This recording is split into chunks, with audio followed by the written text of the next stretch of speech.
Ang tagalupa na viral ang mukha. Bip, bip, bip, bip, bip. Bumibip, bip, bip, bip, bip, bip, bip, bip, bip, bip, bip na ba? Ang lahat. Martian.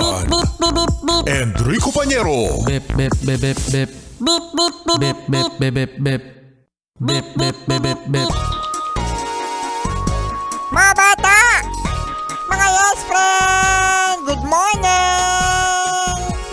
Tiktilaok! Tiktilaok!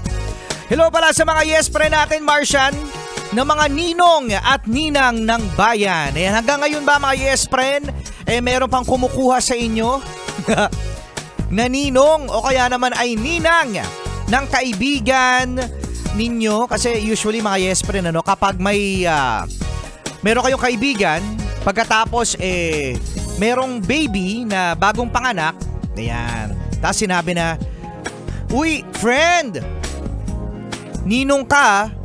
Alam mo ba kung anong sabi? Nung sinabi niya na, friend, ninong ka. Ano sabi? Friend, kota na ako, friend. Ang dami ko nang inaanak, friend.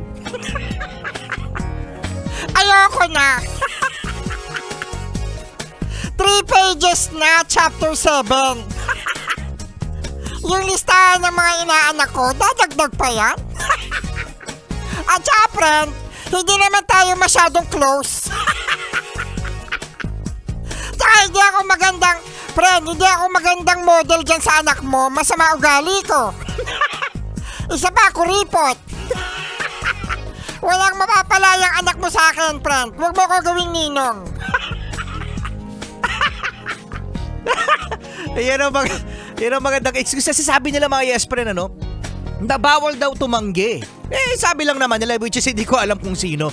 Ang nagsabi na bawal daw tumanggi kapag sinabing ninong ka friend ninang ka friend Di ba parang ang hirap din mga yes friend natanggihan na, ayoko nga. Sige, sulian na tayo ng kandila.